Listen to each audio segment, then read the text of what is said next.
Hello, I'm Ben Fogle. I'm Chloe Taylor. I'm Amelie And we're here to talk about Planetari in association with the Blue Marine Foundation. How did you find your way into what you do? Well, I was very lucky. I took part in a project nearly 20 years ago where I went to live for a whole year on a remote island. It was in the Outer Hebrides. It was called Taransay, and it was the most beautiful experience. We lived sustainably. There was a small community, 36 of us, and we had 12 months to try and create a self-sufficient, sustainable community. So we had a little wind turbine, we had a little hydroelectric dam, we reared our own animals, we grew our own crops, and we were very, very caring to the environment. And that's where I fell in love with the wilderness. It's where I realised the fragility of this planet and the importance of minimising our footprint. And we made a TV show out of it, and that's how I got started. What is your favourite sea creature? My favourite sea creature? This is really hard. I do have a soft spot for seahorses, and we have a lot of seahorses here in the UK, especially around Poole Harbour where I've spent lots of my time. Sea dragons are pretty amazing, and I've been lucky enough to see those in various corners of the world, but I have to say whales are the most magnificent. They are like kings. They're very regal when you see them, and I've been very lucky to follow them all around the world. So I'd have to say specifically a blue whale just takes your breath away. It's the most magnificent sight that almost reduces you to tears. Why are they your favourite? I think it's because it's the size of them. I think it's because they're so elusive, and by that you don't see them very often. You have to be in the right place at the right time. You'll see them coming out of the water, and occasionally, and I was lucky enough to see it, you'll see them breach, where they literally leap out of the water. And it's the scale, the size, their eyes, the noise. There's something rather magical about these creatures that are bigger than anything else on this planet, and I think it puts it puts mankind firmly in relation to the planet in general. They're majestic, beautiful creatures that we once persecuted, we once hunted them prolifically. And to see them, I felt like I had a little snapshot onto a world that very, very few people see. Who or what is your main inspiration? I have a lot of inspirations. I get inspired by meeting youngsters like yourselves who are passionate about protecting the oceans. But I think when I was a smaller boy, I was fascinated by the Cousteaus. I think the Cousteaus have been pioneers of the oceans. I think Sylvia Earle is a great campaigner for the oceans. And of course, Sir David Attenborough. I think he is the greatest storyteller. And I like to think of myself as a storyteller, and one day I hope that I can have just a fraction of the impact that he has on changing people's attitudes and perspectives. Do you think children have a part to play in looking after the oceans? I think children are so important when it comes to the oceans. And the reason is because you guys still have the longevity, you've got the youth, you've got the ambition, you've got the hope. You aren't tarnished like some older people. I think older generations feel there's nothing that we can do, that our hands are tied. But I think youth, youngsters, children are the ones that can make a real change. Do you remember your first ever time on the sea? I do. It was when I was about 6 years old, and I went down to Cornwall to a place called St Ives, and I can remember getting into the freezing cold waters.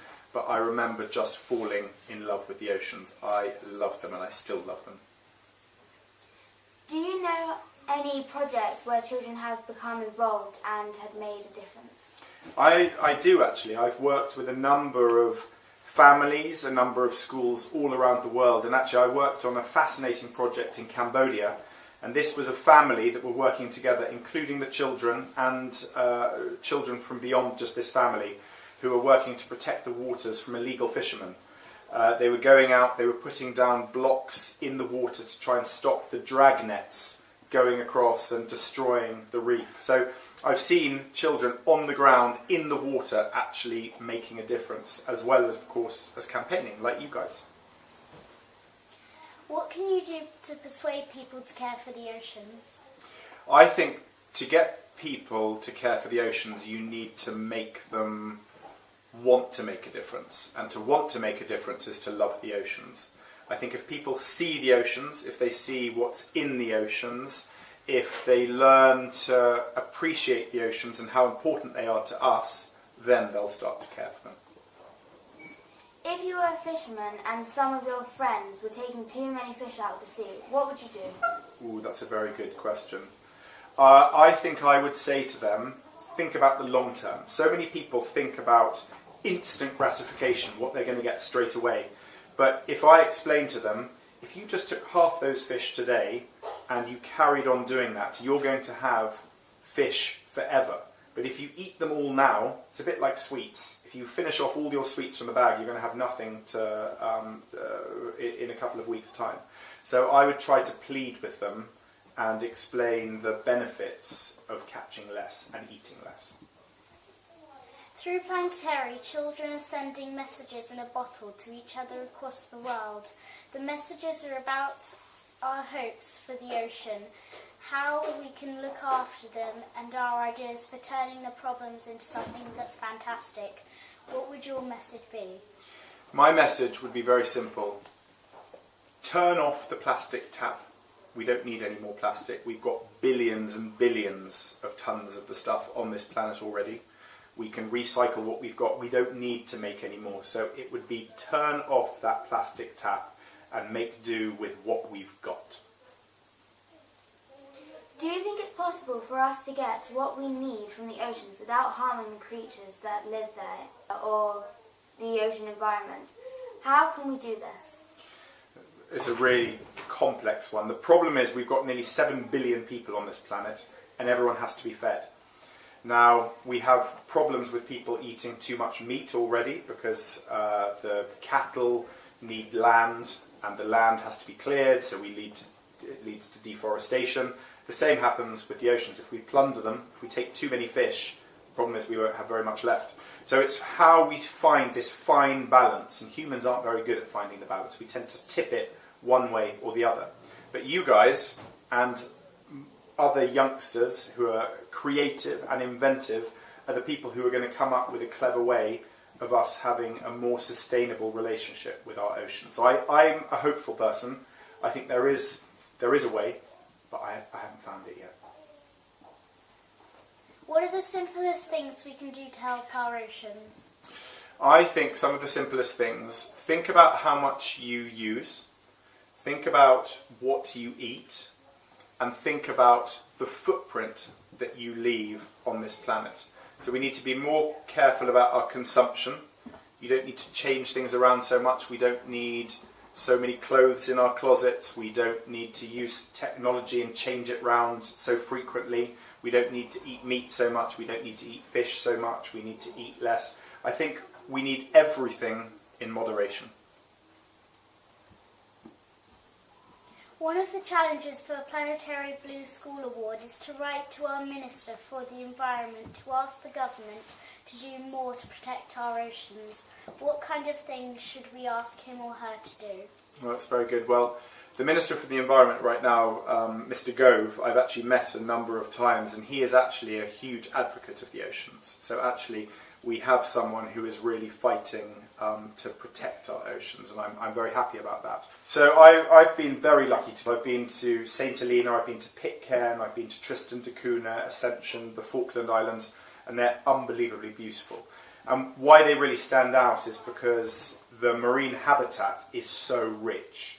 There are fish everywhere, the reefs are alive. It's very different to many other marine areas I've seen in the world where they've been decimated, where all the fish have been taken, where the coral reefs have died. But in these areas it's alive and it's so beautiful to see. And the MPAs, the Marine Protected Areas, are something we should be very proud of, because we in this country have helped implement those MPAs, and they're making a huge, huge difference. But that doesn't mean that we shouldn't stop the battle, that we shouldn't stop fighting for the protection of the oceans. And I think what we need to ask for is to try and put in some more protected areas all around our coastline, but also to be very sensitive and sensible about where those marine protected areas go, because there are people that rely on their livelihoods through the ocean. They have to catch the fish. If they lose their jobs, they're also going to suffer. So I think it's finding this fine balance. You've been helping Blue with their project to bring oysters back into the Solent. Can you tell us what that's about? It's a brilliant project, that. So what we're trying to do is to return the oyster fisheries to the Solent. So we're putting down millions and millions of oysters, and not only are they going to help clean the waters through filtering them, but eventually there'll be an industry, business will return. So fishermen that once made a living through those oysters will be able to do so once again. So this is a perfect example of where conservation is benefiting man both socially and environmentally. What kind of world would you like to see in 10 years' time? Ooh, I would like to see a happier, cleaner, more respectful world where people care for the environment in which we live and are slightly less materialistic.